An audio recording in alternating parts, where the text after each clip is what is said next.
the economy is going to look, guys. And I do think that uh, the people that have been worrying, the people that have been gaslighting you on all this bad shit that's going to happen, the tariffs are going to be passed on to us.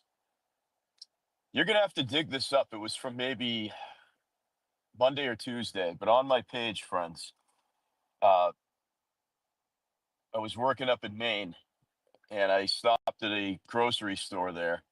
It's a Hannaford, it's a New England chain, just to get some water, right? And it's the only place that was open up there in a pretty middle class part of southern Maine, in a town called Elliott. And they had signs out there that said, "Our prices are dropping." You know, like those promotional, almost like political signs that come with the metal stand that you put into the ground. So those were all over the landscape outside this grocery store, basically telling people we've got a lot of food here and the prices are low and you need to buy. And like I said, this was a very middle class part of coastal Maine. This was not a rich town like a Gunkwood or Kennybunk. It was in that area, but it was, there's a lot of trailer parks there. It's not ritzy there, not bougie. So that's a big indicator to me when you go through kind of a blue collar town and you see that and Hannaford is a more expensive grocery store chain. It's kind of like the main version of Publix, right? It's not as expensive as Trader Joe's or Whole Foods, but it's as far as the national chains go or the regional chains, it's high. So and they can't give the food away, and prices are low. Whether it's eggs, whether it's uh, fresh produce. I was only in there like 3 minutes. I didn't have time to walk around. I just went to the cooler and grabbed what I needed to, which was Fiji water, and walked out. But I mean, there was nobody in there. They had a bunch of people, the maybe the college kids that are off for summer break. They're sitting around in the checkout aisle, playing with their phones, waiting for people to go through. And school is generally out in this area, and that's kind of uh, a backwater town on your way to vacation land. So you would stop there to get like stuff for your cooler when you're headed to a coastal getaway in Maine in the summer. So it's on route. You know what I'm saying?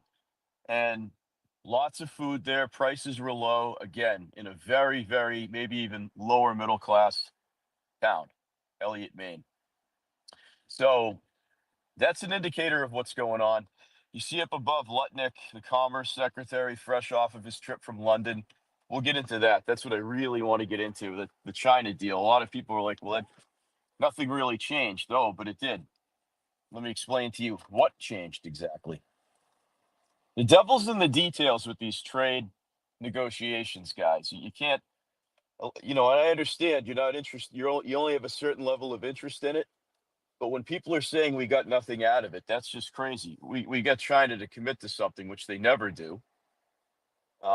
They've already burned us twice in the last 7 or 8 years, but I'll get to that in a minute. But Lutnick is talking up the economy. We had another CPI report. Core inflation is your basic stuff. Long story short is there is no inflation. They're projecting all this high cost of living rises, and none of that is happening throughout this country. And the market's taking off, I believe, in certain areas. So I want you to enjoy your summer, guys. I want you to enjoy summer who's in here and enjoy your actual summer. I want you to go out with your families, spend as you see fit, watch your investments wisely. Not financial advice, but I'm really looking at increasing my precious metals hoard. Uh, I'm looking at platinum, which I haven't really done. Let me tell you why I'm doing that. You guys know I love uh, gold mining stocks and physical gold, right? And I bought a lot of gold and silver during the pandemic, guys, when, I had disposable income because I was doing a lot of work, you know. Um, so I had this money to throw around, and I remember buying it at coin shops, right, or online for. I think mostly I was going to places because with during the pandemic, travel and the supply chain was just shitty. I just would go to a local place and guy was really cool. Nobody was wearing masks. Nobody gave a shit. So I would buy his bullion. But let me tell you why I'm thinking about platinum right now as an investment, physical. Because there was a time not too long ago, I want to say pre 2020, where an ounce of gold and an ounce of platinum were at ratio. They were basically trading at the same amount. It was like $1,700 maybe. Now, gold is 3,400, platinum is 1,200. Okay. Let's just make it simple. Gold, 3,300, platinum, 1,100. You know what that tells me? That platinum is very undervalued right now because it's not too long ago they were trading at the same margin. Now, people will tell you, "Oh, well, central banks are the ones buying gold right now and they're not buying any platinum and that's what's dictating the market." That is true. China's been buying gold, Russia's been buying gold heavily since the war started in 2022. They've been all in on gold. India has been buying gold. A lot of those BRICS nations have. Uh, some Western countries have as well. So that just tells me that platinum will see its day. If the central banks are not buying it, despite the fact they were buying it at scale with gold 6 or 7 years ago, my intuition just tells me that I think platinum's a good investment. It's one third the cost of gold. Everybody's trying to get into gold now, guys. Gold is like really hot right now. Uh, like I said, it's trading at about 3,400 an ounce. Silver's trading at about $36 an ounce. My non-financial advice, I'm just going to tell you what I'm doing. Uh, I'm going to put a lot of money this summer, a lot of my savings towards that avenue. I just think that having metal is physical metal in your possession is going to be a really good way to secure your money. If you're worried about security, that's what I'd do. I'm just doing it because I like it, but I think right now it's a safe investment. And even though I'm not a Bitcoin bro, people are putting lots of money into that asset. It can't be ignored. Trump's starting a sovereign wealth fund in part with cryptocurrency backing it. I mean, it's even if you don't believe in it, even if you don't get it, I personally don't really buy it at all. But people are putting vast amounts of money in that. It can't be ignored. So that's where we're at. And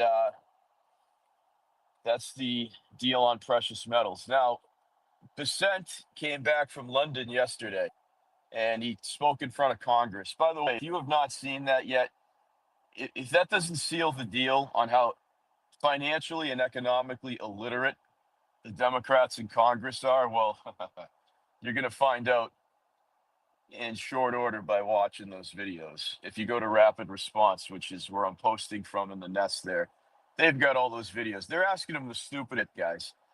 And the big, beautiful bill looks like it's going to pass as I predicted. Here's the interesting thing.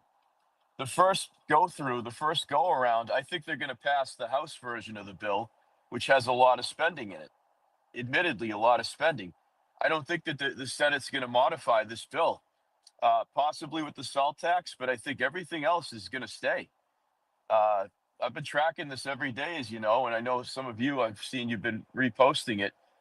I'm really surprised. I thought the Senate was going to go with the House bill you know, with a meat cleaver, and that's not what's going on. I think John Thune just is trying to pass something so Trump will get off his back about it, and we'll go from there. They do have that rescission process and what have you, where they could take things out, add things in.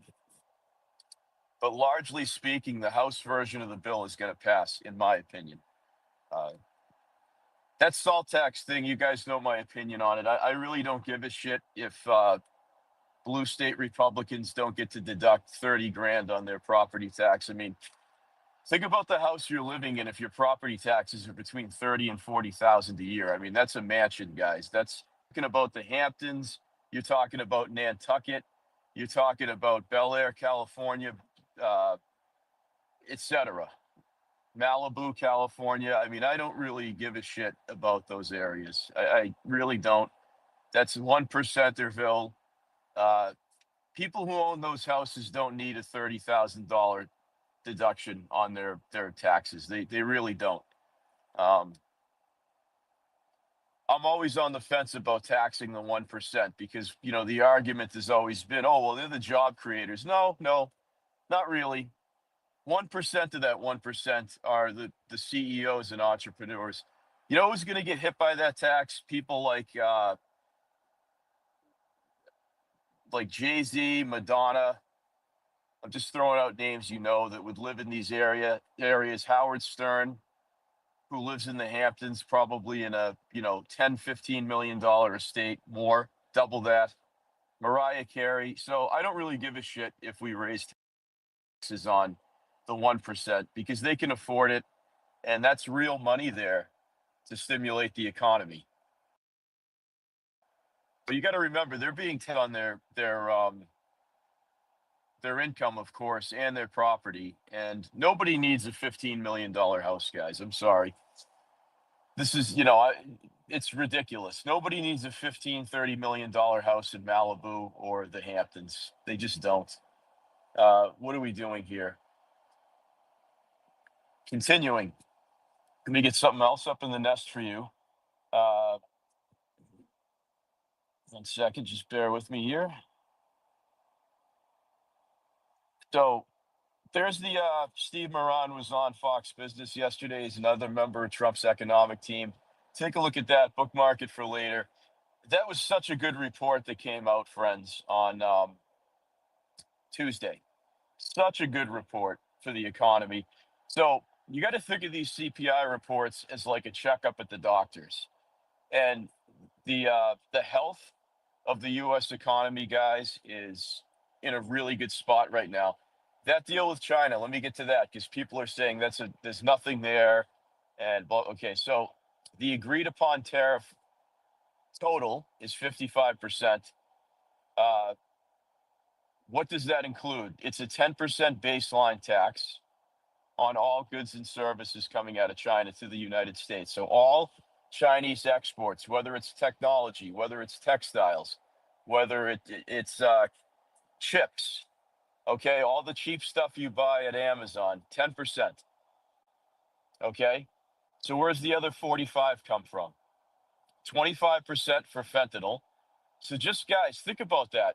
The mere fact that the Chinese are agreeing, well, I haven't seen the deal, but allegedly agreeing to a 55% tariff on exports, of which 25 based off of fentanyl being trafficked into this country.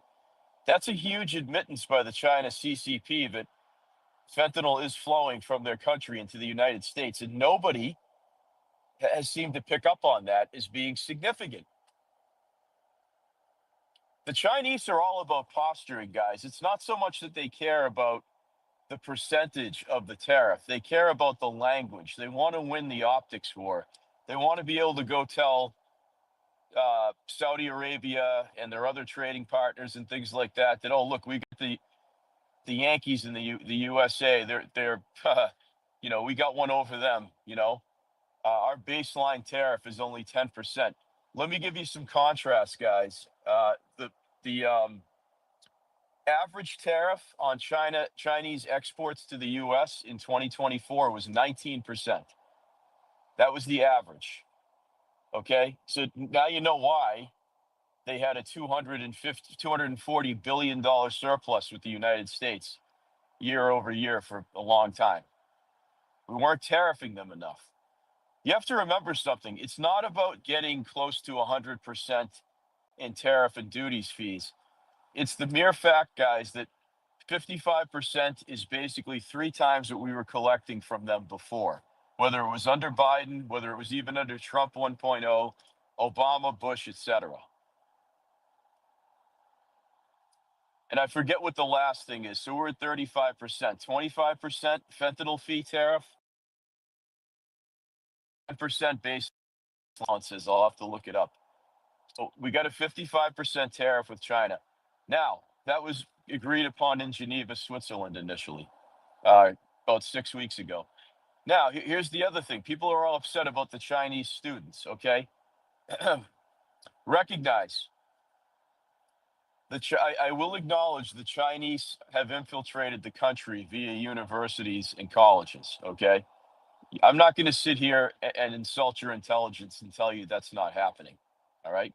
But, however, however, I do think this is going to be very conditional. Here's why.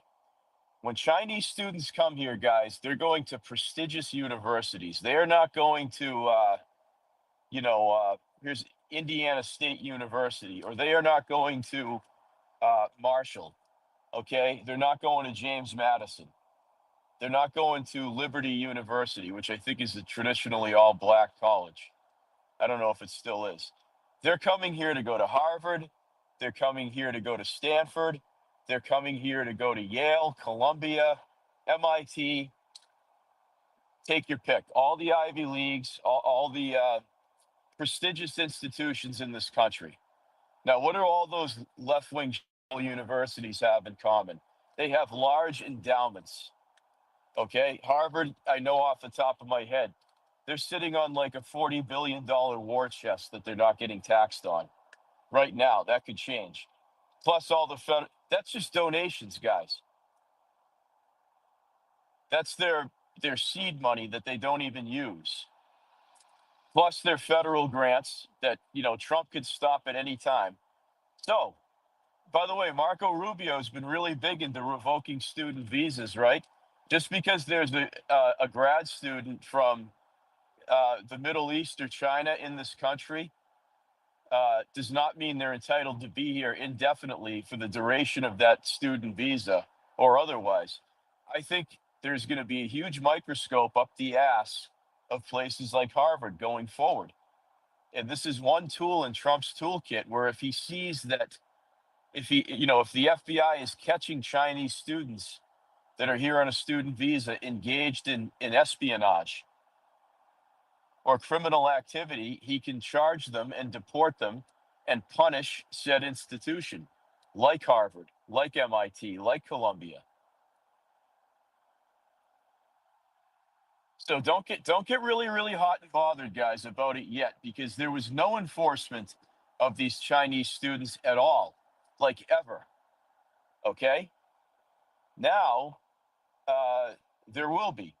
I believe once we see the deal, this will be conditional. That this privilege, because we're not obligated to allow these students into our. You got to remember something. The college can accept them all day long. They have to get documentation from the State Department, whether it's a student visa or H-1B.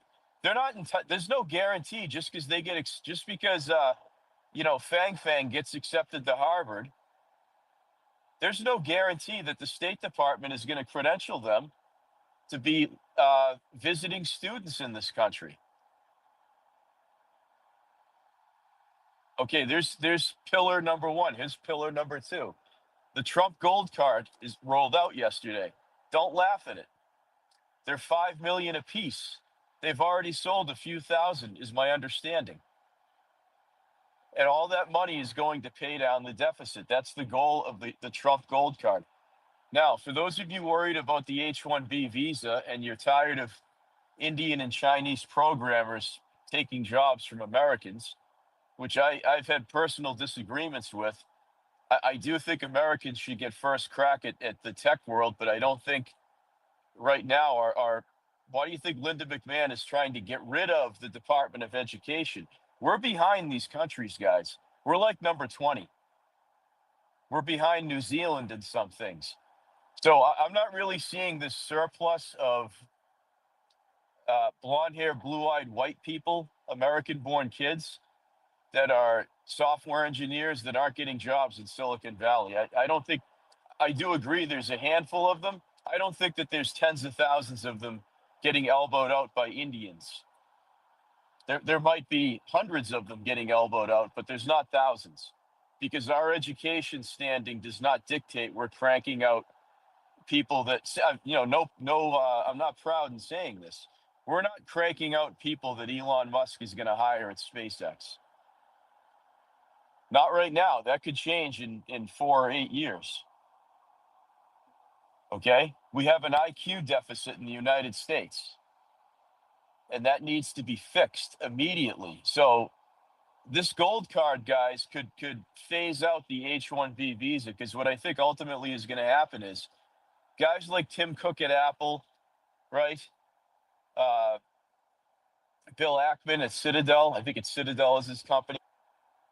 I mean, they're going to want to have the best of the best, the H-1B talent pool, and they're going to be, fuck it. We'll just get them a gold card so we don't have to worry about this H-1B visa status. They're fast tracked to legal status, not necessarily citizenship. And these companies can afford it, guys. Tim Cook wipes his ass with $5 million. So if he really wants the best programmer from India or the best programmer from China, he could pay. He's going to be paying them that ultimately anyway. So I think the gold card is going to phase out a lot, not all, but maybe the top 10 to 15% of the H-1B visa market for the tech world in the United States. Elon Musk is going to be buying Trump gold cards. He's a big believer in foreign imports. Okay. Let me pause here because Summer's gotta go. Go ahead, Summer. Rip it. Really quick, you are exactly right about that. And I got into it with some guy because my husband is a senior recruiter for a very, very large tech company. And I was asking him about that because this guy started ripping me a new one about companies hiring, foreigners, if you will. And Eric said, just point blank, I don't think you realize that America is so far behind. And unfortunately, there are just some jobs that we cannot fill here. And so they have a whole visa program, and it will be very interesting to see how many of those cards go to some of those people, because he is one of the recruiters that actually hires high end engineers for like a lot of AI stuff now, and just very complicated systems. And unfortunately, it is just not the Americans that are lining up to fill these jobs, because they certainly don't have the education at all, and then they just don't qualify. So you're 100% right. I hope that changes, and I hope we're able to get some more Americans in those fields. But for now, it is 100% overseas. Yes, it is. And this was the big argument in January when everybody was losing their shit over Elon and Vivek's comments. And I believe that was a tactic designed to drive a wedge between Trump and Musk before the administration even started. Guys, the argument is Silicon Valley's cheap, and Indians will work for less money, and that you don't need to pay their retirement because they're not vetted citizens, or they're not even in the process of being naturalized. And it's a win-win because Indian people want money and go back to Bombay. That's what's been thrown in my face. I would argue, guys, look at where we are with education. Like I said, we're behind New Zealand. We've got way too many kids that are behind, and part of it is no fault of their own. It's that our education system is not serving them well. They're not able to compete with the Chinese and Indians. And by the way, everybody says that, that the oligarchs are cheap and all that. And well, here's the thing. If you want to get the best of the best, if you want to get the best programmer, okay, or engineer, right? You're not going to care that he's from Fort Worth, Texas, or Beijing, China. The kid from Fort Worth, you're going to have to pay his retirement. You're going to have to pay him 6 figures, maybe 7 figures right out of the gate. These guys are hyper competitive. Do you really think that when it comes down to it, Elon Musk is worried about if he has to pay a 401k with SpaceX or Tesla with these people? No, he wants the best programmer. If the best programmer is a white boy from Fort Worth, Texas, or a Chinese boy from Beijing, he's just going to ultimately go with who's going to make him the most amount of money. Doesn't care what country they're from, whether they're native born or an import. So let me get that link up in the in the nest here. It was on Truth Social. So it's been launched, and there's going to be a few. My prediction is Kevin O'Leary will have bought one. You guys know him, Mr. Wonderful. Uh, I believe he will be the first celebrity or first person you'll know that will buy one. There'll be a lot of people from Saudi Arabia and Qatar after they're heavily vetted. And the idea is to bring them here so they will invest their money there. So not only are you getting $5 million out of the gate, which goes right to paying down our debt, okay? We're monetizing legal immigration, basically. We don't charge enough for immigration. Many of you who have been through the natural, if there's anybody in here who's a naturalized American, my mother is one. I could tell you that even in the 1970s, my mom said it was very affordable. And that's when her and my father didn't have a lot of money, right? I think it was something like $5,000, they said, for my mom to become naturalized, which I believe was 1978. It was just a much more efficient system, and uh, she just got fast tracked because she had a student visa. Um, my dad obviously is from here and was an army officer, so he had the highest security clearance, and they had been married like 3 years at that point, or 2 years. So it was just it just went quicker, and it wasn't a lot of money. I remember her saying that we lost our way because we really didn't deal with legal immigration at all. We all, we weren't really differentiating between illegal and legal immigration. And I think President Trump has seen this is an avenue where we're not charging enough money. There's a lot of people that want to get into this country legally. The problem is our, much like our illegal immigration system, there's no rhyme or reason to it. And we're not and states aren't following the law, right?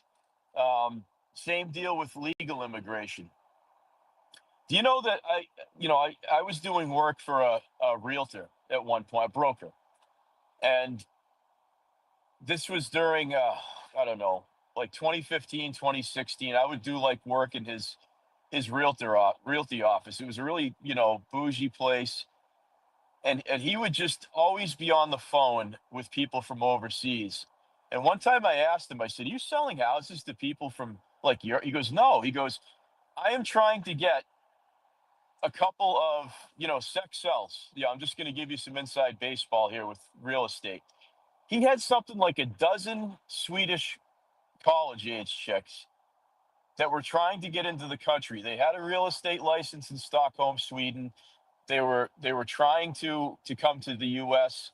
Uh, because selling real estate in the U.S. in an affluent area is really getting like credentialed. You could bring that to Dubai. You could bring that to London. You could bring that to Paris. Selling residential or commercial in the U.S. is a big resume booster. He's like, I have been trying to get these Swedish real estate agents into the country legally. They're trying to, take the equivalency in the state of New Hampshire and blah, blah, blah. And he goes, it is insanely expensive and almost not worth it. They've been through all the vetting, and this is just real estate, guys. We're not talking about where they're contractors. We're not talking about working for the DOD or for the Silicon Valley. It's a fucking like Remax office, right? So legal immigration is way too expensive, way too inefficient, and we don't make enough money doing it. So here's where the gold card comes in. Like I said, think of all the. It wouldn't surprise me if like fuckhead Jordan Peterson bought one either. He's got the money. You'll see that. You'll see a lot of high-profile um, foreign people do that. And what it is it gives you legal status in the United States, and you have to, I think, have some sort of entrepreneur component. You have to say, okay, I have a mining company, and I want to buy a gold card because I want to start mining in Wyoming. Remember about a month ago when I interviewed the U.S. Gold Corp CEO? Well, he's from New Zealand, right? But his company is in the United States. He's the type of guy that would Frank. I forget his last name. Frank's the type of guy who would buy a U.S. Gold card. Why? Because he's investing hundreds of millions of dollars into the United States. And he's like, if I'm paying all these taxes and I'm a New Zealander, and I want to buy a home in the U.S. I want to be here a decade. I want to, start mining for gold, etc. He's the perfect guy that would do that. Kevin O'Leary's another one. He's got tons of U.S. businesses. He's just not a U.S. citizen. These are the type of people, I'm just name dropping people you might know or, that would be interested in such an investment. So I'm really bullish on those gold cards. Plus, regular people can buy them if you've got 5 million. There's no guarantee that you'll be a citizen. There's no guarantee that you'll vote. You can if you want to go through naturalization, but it gets you into the United States quickly for a very heavy price, a very steep cost. You won't have fear of being deported. You're going to be opening a business that doesn't have a lot of regulation in this environment. And you're going to bring the idea is you're going to bring money into the United States. It's a genius idea, and people are shitting on it because they don't understand it. They think that Trump is a snake oil salesman trying to sell green cards to oil guys from Dubai and Qatar, and maybe they'll be buying it, but we're not obligated to give them naturalization. It's more so you get your foot in the ground faster than a green card. So there's the link up there. If there's anybody from outside the U.S. and you got 5 million, you got some cash to burn, go buy a gold card. That'll allow you legal status in the U.S. It'll allow you to buy a house here. You could stay as long as you want. I know some people can only be here 6 months at a time that are from a different country that own a property in the United States. There you go. The Trump gold card. Take a peek. All right, I've got like 20 minutes. I'd like to open it up to some of you guys, but the economy's good. Core inflation's down. Food is down. Enjoy your summer. What has your boy been telling you guys? We will reconvene on Labor Day, September 1st or thereabouts. I'm gonna run a space, and we're gonna sit back, and I want to hear about all your dividends that have increased. I want to hear about how great your summer was, how affordable your vacations were with the family, how your asset statement is doing, how your investments are doing, how your kid that just graduated from college last month landed their dream job at their dream pay, entry level pay. That's what I want to hear about. The cars you've bought, the jewelry you've bought, and we're going to have a nice conversation. And that's my prediction. The cash is going to flow into the United States, guys. And you know why that CPI, that core inflation report, was so promising? It's because energy prices went down. Energy prices went down. What was killing us during the Biden years? Electric, fossil fuel. And once that big, beautiful bill passes and is signed into law, hopefully next month, there'll be no these fucking goddamn rebates for these renewable energy companies, solar panels and all that. They'll be gone.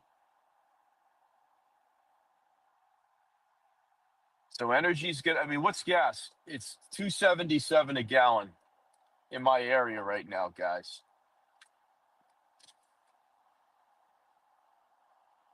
And this is why Trump is saying, fucking Jerome Powell, cut the interest rates, just a point. And by the way, guys, cutting the interest rates for a quarter is nothing.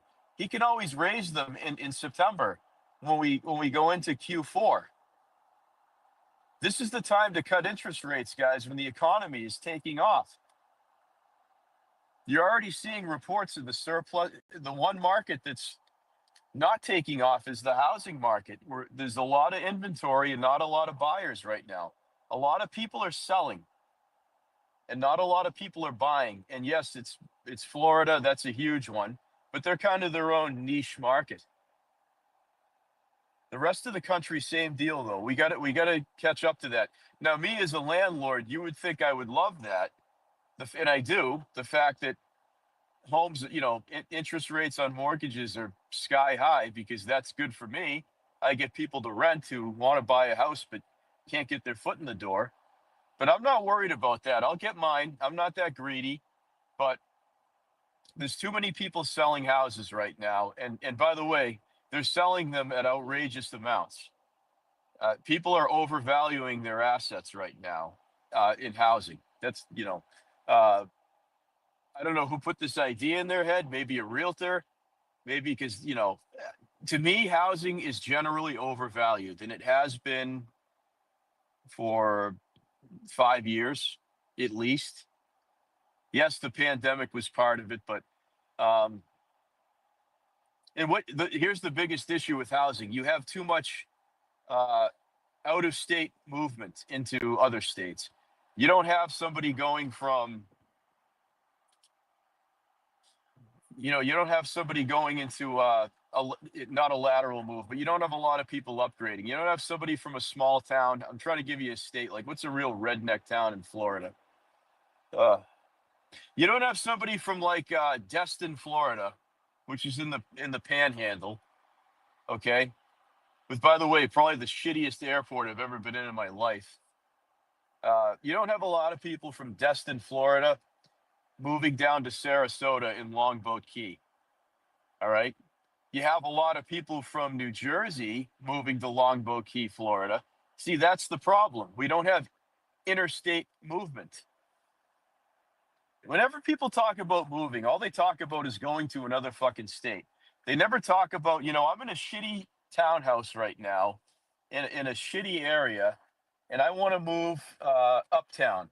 I want to move to suburbia. I want to move to a subdivision in my county, in my state. Everybody wants to fucking leave. I did that, guys, in my 20s. And let me tell you, the grass is not greener. Okay. I thought I was king shit moving to Boston and, in an affordable home, a starter home, really. I thought I was king shit. Oh, look at me. I barely drive my car. Um, I can go to the bars and get toasted every night after work and, you know, chase tail and do all that stuff. And I did do all that stuff. But you know what?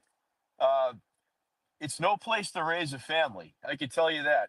Try bringing a baby carriage uh, up a second floor walk up 6 fucking times a day. All right. So the grass isn't always greener.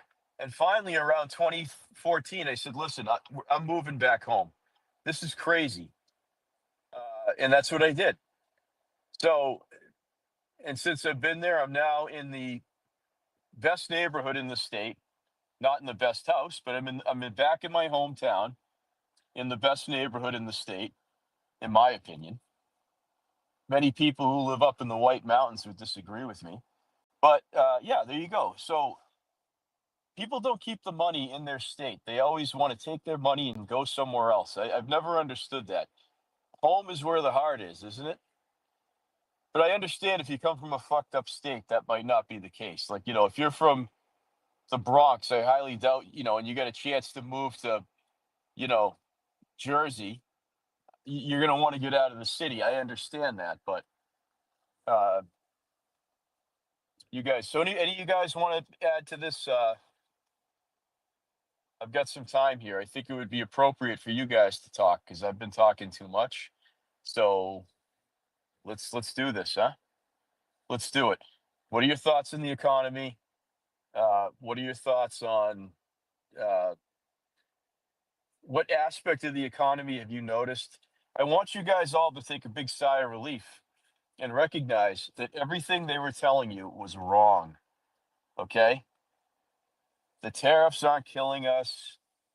The trade deals aren't killing us. And by the way, China's just the first one. We've got the UK, we've got China. Those are big ones, guys.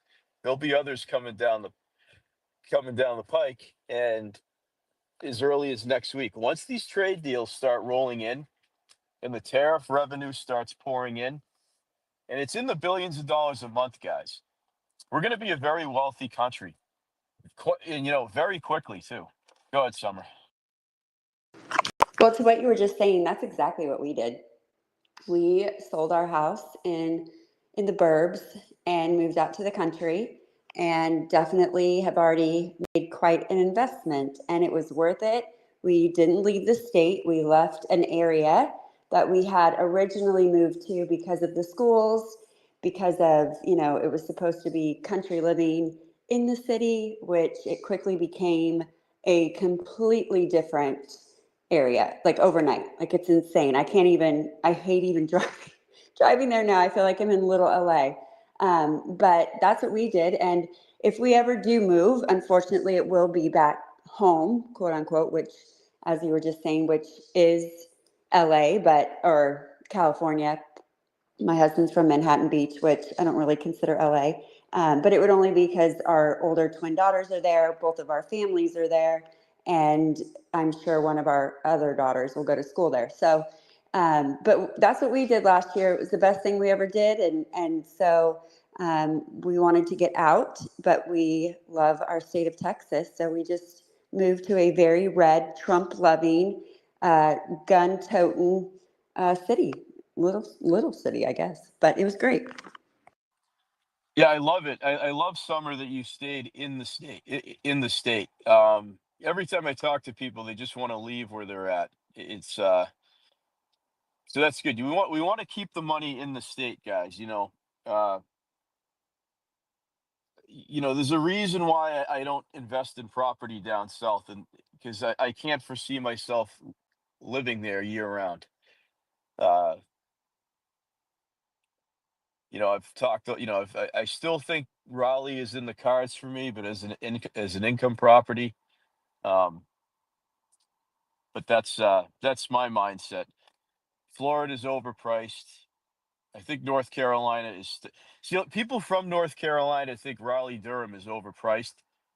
For me, it's a bargain because of how expensive shit is up here, right? So what gave me the idea is that I'm a huge HGTV guy, and one of my favorite shows ever was Love It or List It.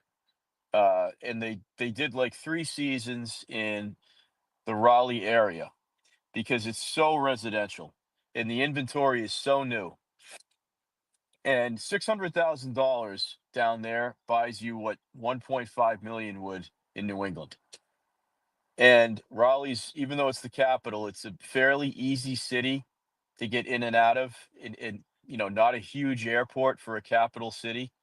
Uh, yes, I know it's a very liberal area, and very transient, but that's where you make the money. See, I'm not moving my family there. I'm just buying an investment there, and hopefully the people I can convince to live there will help me pay for the house. If you follow my logic, that's my philosophy. It's a long-term investment. That would be a 30-year fixed mortgage for me.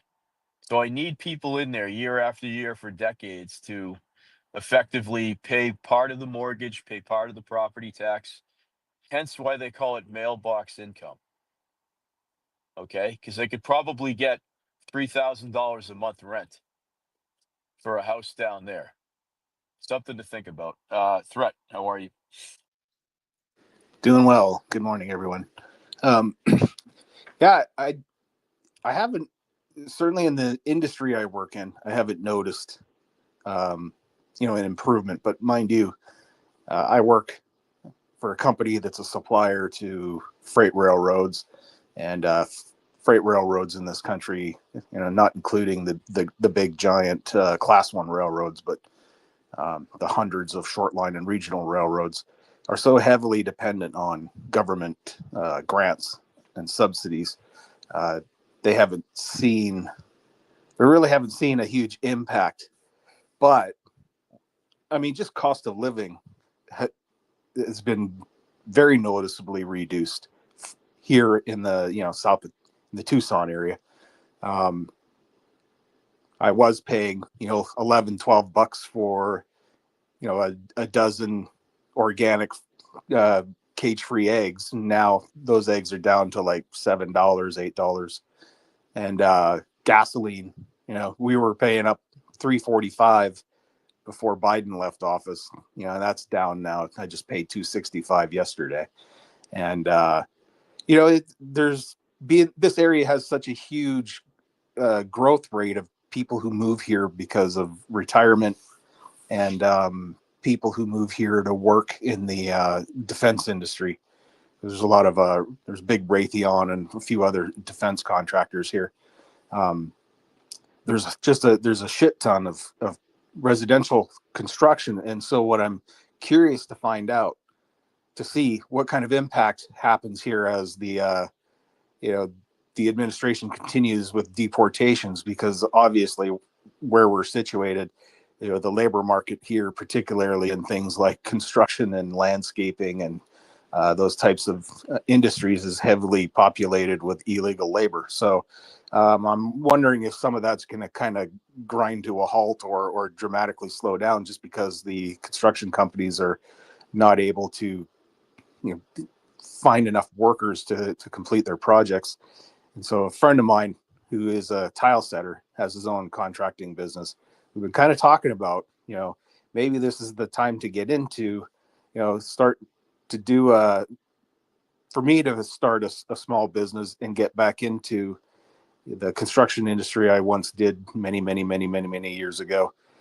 Just because there may be a huge demand coming, because there aren't any illegal workers doing the work. And so I don't know, looking at that. Yeah, buddy, I do think that's a wise decision. I'm going to tell you why. Because remember, like 5 minutes ago, I was ranting that we have a lot of people selling homes and not a lot of people buying. Um, so you'll see some of the construction come to a halt, particularly in the blue states, guys, where illegals are basically have legal status, if you will. And we do have a labor deficit. There are parts of the, labor deficit with native born Americans, and a labor deficit, period. Uh, the reason is we've had 3 or 4 decades of these big time. I mean, guys, I'm in construction. I go on job sites all the time with illegals, so I see them. I know that, when there's 15 guys in a van that are coming to do exterior painting, and of course they have a Massachusetts plate. Of course they do, right? So, I see it all the time. Those guys are going to get phased out. I gave you the example Tuesday of the vitamin store I go to. It's a local spot, hippie place. And she, like I said, her shelves are empty because her supplier had 5 guys from Brazil driving the trucks, and I believe they got picked up in the Operation Patriot 2 weeks ago in the Boston area, where 1,500 violent and nonviolent criminals got captured, right? Arrested by ICE Boston. So uh, there you go. Yeah, I mean, this is the time to explore other avenues, threat for sure, because we are going to have some temporary issues with labor. But like I said, the market will fill the vacuum. You know, somebody's going to clean your house. It's so degrading to Hispanic people when I hear people say that about the agriculture and the housekeeping, and who's going to put up your who's going to put in your windows and doors if we don't have Guatemalans. It's so degrading. And you don't just hear that from liberals. You hear that from conservative people too, that are love open borders, and they do, because they're of the mindset Americans, quote, don't want to do this kind of work. Um, anyway, we'll let Chris go here. What's up, buddy? Hey, what's up, kids? I just kind of wanted to kind of go off of what Threat was saying. My wife works in basically a headhunting company that fills warehouse jobs and other types of jobs. And what we're seeing, or what she's seeing, is it's not 10 20, 30, it's hundreds of people that are basically companies that are trying to get hundreds of people now, that the fact that they can't have the illegals working for them. So basically it's bringing back these companies to get American workers to actually, or to go through the right way to, the right way to get to become a citizen and work and pay taxes. So I just see, and the economy has just been booming, in my opinion. I mean, in the fact of, we're creating so much more jobs with this type of stuff, and those people are going to go out and spend the money. So I just feel like, at least in my situation, it has been so tremendously good. My wife is constantly working. I mean, she's been busy all the time filling these jobs, and like I said, it's just going to help the American people, in my opinion. So I just want to throw that in there. Thank you. Yeah, that's good to hear. These updates are good, guys. If you're in space, not just anything I'm hosting or whatever, but tell people, share the stories, because there's a layer of disbelief in the populace that we can't survive without illegal immigration labor. And again, it's not just the Democrats have no problem saying they're very proud that a Mexican cleans their apartment. They're very proud of that. I mean, liberals are racist without even knowing it. Because I'm employing this person who's just trying to get ahead. Guys, America is not the type of country where there's 350 million people. If all the Mexican housekeepers get deported, somebody's going to be cleaning these rich asses' houses. Okay? It just, we don't, nothing's going to come to a standstill. Somebody will paint your outside of your house. Somebody will weed whack your yard. The problem is we're 4 decades removed of having to worry about anecdotal things like that. We're not a small country, like a smaller population country like Sweden. They would go under. They have a lot of illegal immigrants from the Middle East there. How about London? Uh, London is basically Pakistan. They would go under without illegal immigration labor. We're a big country with a lot of people in it, guys. I think people forget that. We talk like we're these like this small Western European country that's beholden to foreigners in terms of doing day-to-day things. That isn't true, guys. Uh, Summer, go ahead, dear. So you mentioned Linda McMahon a little bit ago. I know that personally because we work really closely with her. But she is really focused on trade, like trade schools, and kids being able to get scholarships and stuff like that. But one of the things that I've noticed, and correct me if I'm wrong, it's been a really long time since I've been in school, but they took all those things out. So they took out mechanic stuff, whatever, I can't remember what it's called, woodworking, the trade stuff that they used to teach us in high school. A lot of that stuff is gone. And so, it's almost like it's all by design once again. But I mean, that used to be like major sources of income for Americans, and they taught it early on. I mean, it's just very interesting. So I'm curious to see what she does with stuff like that. And I really do hope though that the schools bring back the arts, bring back the trades, teaching kids how to do things with their hands and how to be just not relying on corporate America or tech, but relying on your hands and your brain and starting entrepreneurship, starting your own companies and doing stuff like that. If I could, I would start a roofing company with just a bunch of hot chicks because the storms in Texas have been insane this year and everybody needs a new roof. And with what's going on, I'm like, that might be a really good business idea right now. But anyways, that's just, I'm just curious what they're going to do with all that. Hopefully it happens soon. Well, Summer, I endorse your roofing company idea. Uh, and secondly, Thank you. and secondly, I think part of the money is going to be appropriated from the grants we give these big shot universities. I can't say it's going to be hundreds of billions of dollars, but I do think it's going to be significant. And really, Linda McMahon's goal, as you know, is to bring it back to the states. So it's really incumbent upon the governor. Uh, the governor has to be a go-getter. So what do I mean by that? The red states, my state, Wyoming, Idaho, Florida, the southern states, they'll be fine. They'll get their money from the federal government to establish vocational high schools and trade programs, and they'll be implemented fine. If you're in a red state that has really efficient local government, you'll be fine. I do believe that. I think if you're in California, you got a problem. If you're in Oregon, you got a problem because those Democrat governors have no interest, or they could care less about vocational education, right? So that is something that's really, really significant. It's going to go down. If you're in a well governed state, you will have a thriving vocational program for youth and for students.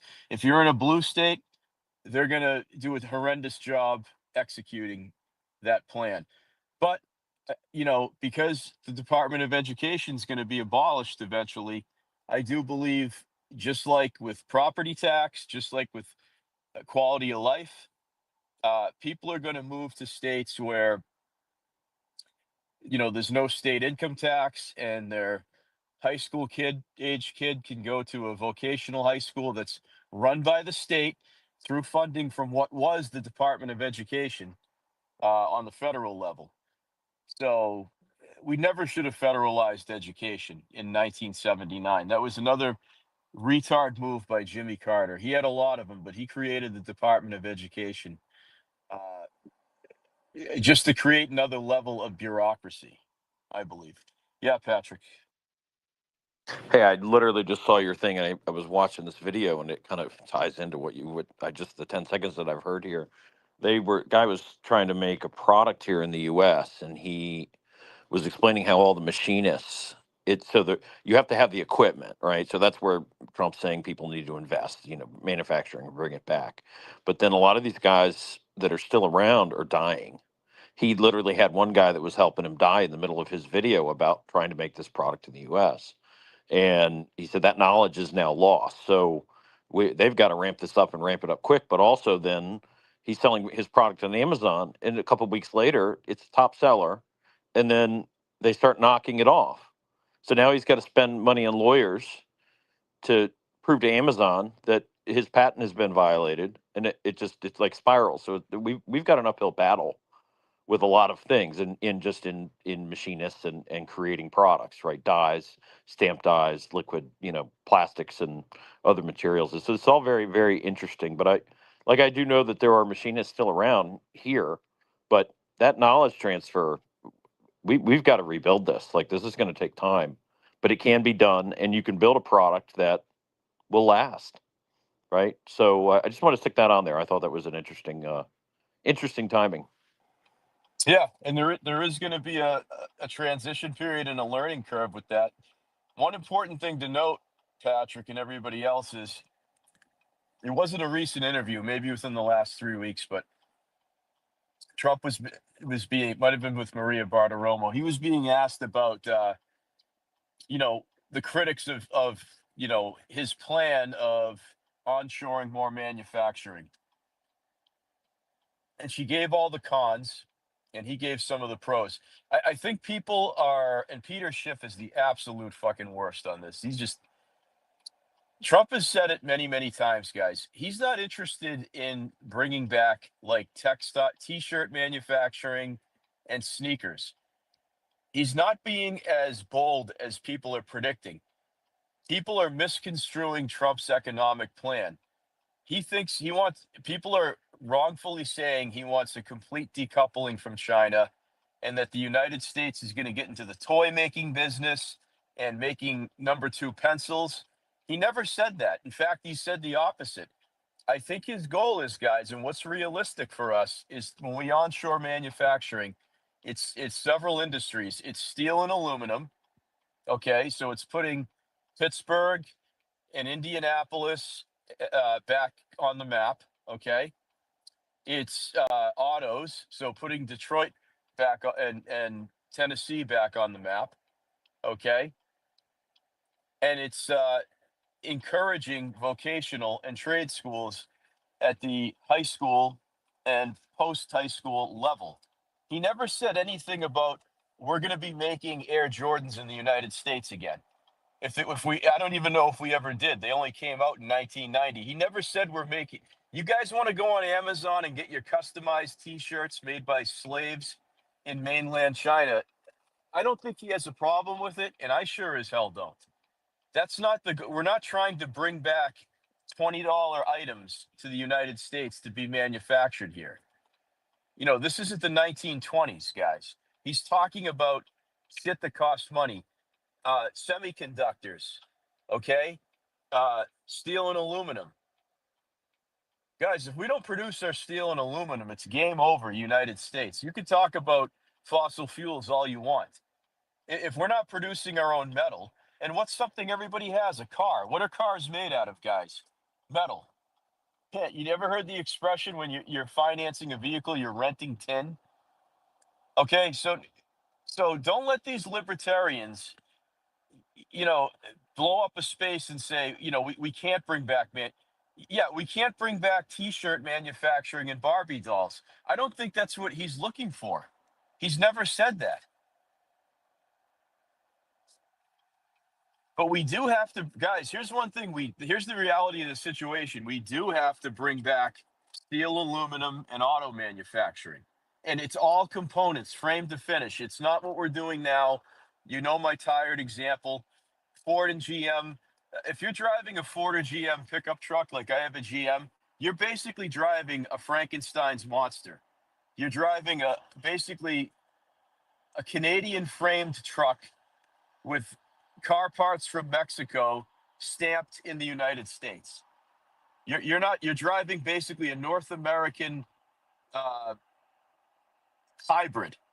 A hybrid, not in terms of how it runs, hybrid in terms of how it's made. I'm driving an American truck. Everything under the hood is stamped made in Canada. Even the plastic reservoir that you put the fucking windshield wiper. I mean, how much? Honestly, we can't make a plastic reservoir in the United States. That's going to be made in Ontario, Canada, on a GM or a Ford. I mean, break. What are we doing here, Nice? Go ahead. I got time for a few more hands, guys. Go ahead, Nice. Yeah, good morning. Just a couple of quick points. We don't have a labor problem in America. We have a lazy problem in America. I was in a space yesterday listening to Mark Carter. You know him from Chicago, especially Gads, you know him. He made some great points. He was talking about this same thing that, you know, the Democrats always say we need the illegals to work. Well, what about using the First Step program? You know, first offenders, working with Alice Johnson, you know, giving them, those people, a chance to learn a trade. You know, there's a big graphic right there that they can pull from. So I think that's all positive, but don't believe the BS. It's just that get people off Medicaid, able-bodied people that are sitting there living off the government tit. That's what has to change, and that's thankfully what President Trump is trying to do. Just two other points. There is a hearing today, the oversight. I'm hoping they bring their A-plus game. They've got Pritzker, Walls, and Hochul about their sanctuary states. I'm going to be sitting here with my bag of popcorn. I am ready to go for that. And lastly, this is off topic, Gaz, but I wanted to put this out here, and I'll put this post down in the bubble. I got to find it first. But on that nokings.com website, you know, about all these demonstrations coming on Saturday, I mean, it is cross country. It's every freaking where. And what's interesting is you can put your zip code in, and I highlighted that, and I'll put that in the post to find where these assholes are going to be on Saturday. I mean, I live in a rural red county here in northern Illinois, and I've got little towns around me, and these son of a bitches are going to be there.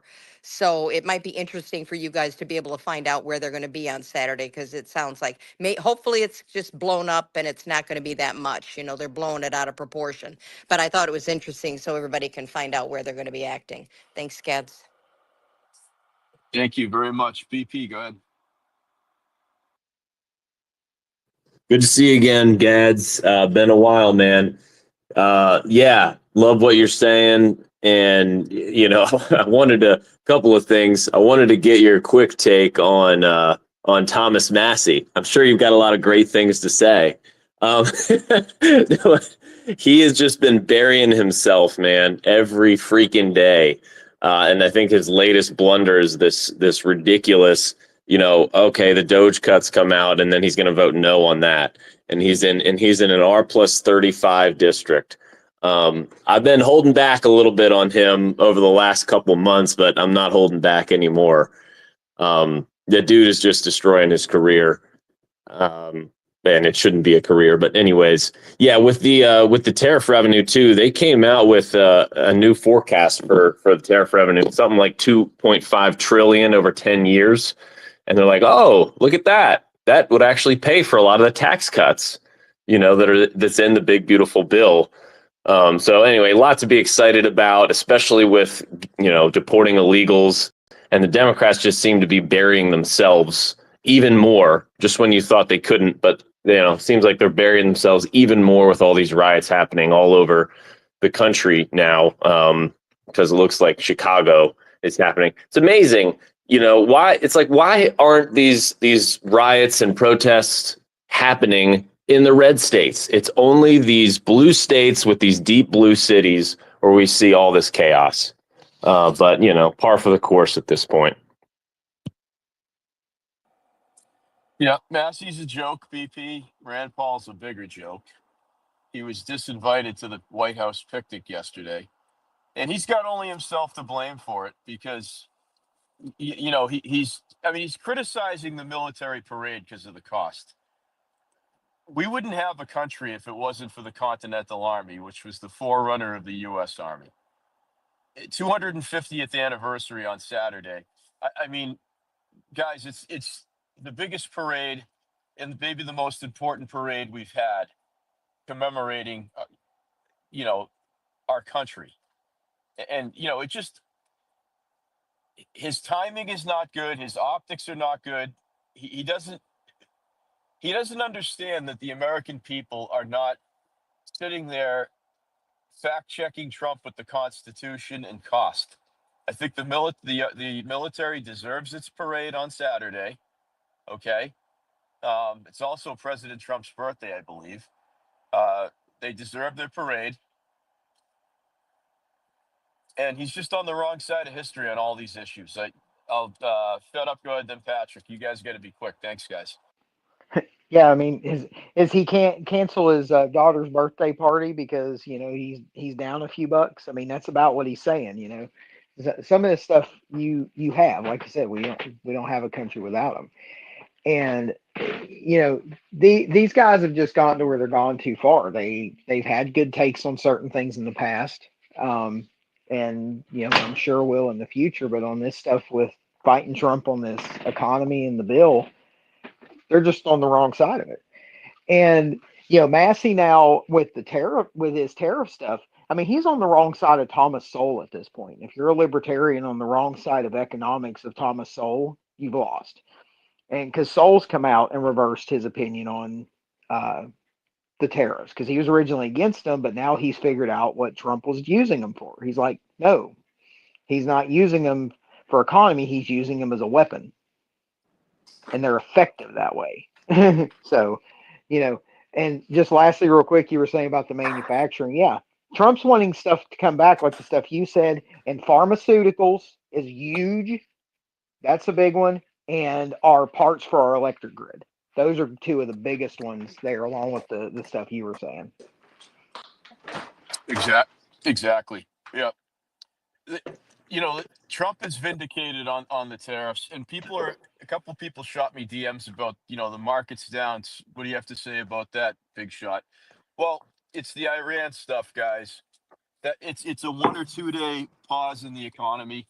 if you will. That's where we're at. Summer, I'm just going to mute your mic there. Hold on 1 second. You might not know it was open. It's got nothing to do with his economic plan. When there is war in the air or any sort of tactical strike in the air, it's going to hurt the market for a day or two, guys. That's just the way it is. I'm not worried about this at all. Everybody should be up on their investments just since January. I mean, once this bill passes, guys, those tax cuts will be permanent. The Trump tax cuts that we're under now. I can't even tell you how huge that is. And despite what Massey and Rand Paul say, there is cost cutting in the big beautiful bill that'll take effect in 2026. No, it's not. It's not cutting our $37 trillion debt in one bill. Obviously not. I'm really happy though that people are waking up to Paul and Massey. I really am, because there's nothing righteous about fighting the deficit, because the deficit's an arbitrary number. In my opinion, it's a very high number, but here's the main thing. Forget all that. I don't want to go down that road. They're losing the court of public opinion is not on the side. Nobody wants to hear Rand Paul about saving money or Thomas Massey about adding to the deficit right now. People are seeing Los Angeles burned to the ground. People are seeing that ICE is evicting pedophiles, transnational criminals, human traffickers, and they don't really care about the cost. People don't want to live in a society with these people who aren't even supposed to fucking be here in the first place. They're not bean counting the money. That's where Rand Paul and Thomas Massey have it wrong. They just have it wrong. Patrick, you're going to be the last speaker, bud. Go ahead. All right, I'll try and make it quick. So I'm going to want to push back a little bit on what you said, but kind of in a different way. So you mentioned T-shirts and pencils. Totally agree, right? Like those things aren't. It's not likely that any of that is necessarily going to be made here unless it's some specialty item, right? But when I was learning, and I've kind of we've probably all seen this, and it just isn't rising to the top.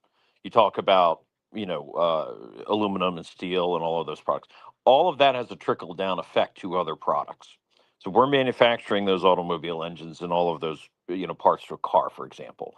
Well, now there's a manufacturer that has bandwidth, right?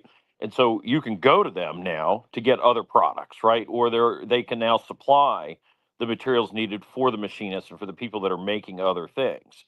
Like this guy in the video was explaining how he designed a good product. It was better mousetrap in a sense, right?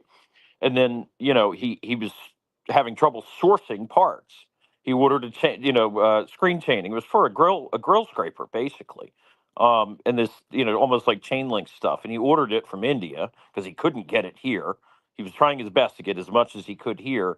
Turns out it had Chinese writing on it. They just hop skipped it through India, and so the supply chains could be backfilled through our own means, right? So this isn't just those big items. There's a lot of money in pennies. If you can make something for a penny or two and sell it for 20x, that's a 20x profit, right? And I don't think people realize that or think about that in that scheme. We got people that, especially a lot of the illegals, drive around here when you put out trash, especially the metal, and they'll come around and pick it up before the county comes to pick it up, right? And they'll take it back and do stuff with it, right? I don't know what they do with it, but there's a market for it. There's always a market for something, right?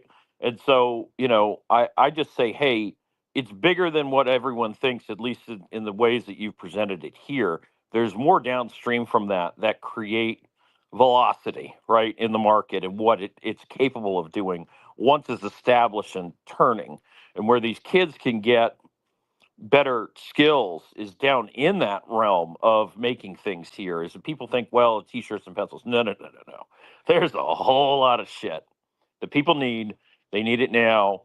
CAD design goes into it. So if they're good at computers and they're doing all this stuff, right, they have skill sets. They just need to learn the other side of it, right? And so that they're doing all of those things to support their customers or whatever it is that somebody wants to order and use to make their product. So if you're building better things, there's also it's called the law of boot Boots theory of socioeconomic unfairness. Okay, you buy that cheap Amazon thing and you use it for a year and it breaks, versus buying the quality product that will last 10 times longer. Otherwise, you keep spending $2, $2, $2 when you could have spent 20, right? I mean, there's opportunity cost of money, of course, but you could have spent 20 and kept it all those years, right? It would have lasted that much longer for the time you needed it. And so there's all these things that go into this. It's very dynamic, right? And I think people need to keep that top of mind.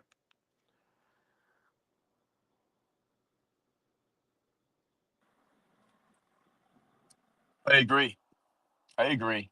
This is where the duties and the small, what they call small box duties, come into play. So that's that coincidentally how a lot of fentanyl is coming into this country, because there was no minimus or de minimis tax on items that could fit in a shoebox that were shipped over for whatever. That's going to affect Mexico, China, India, those countries in particular. All right, guys, I got to leave it there. Great stuff. Great contributions by all the speakers too. Have a wonderful.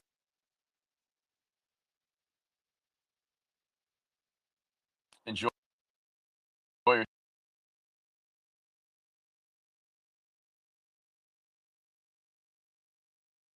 summer.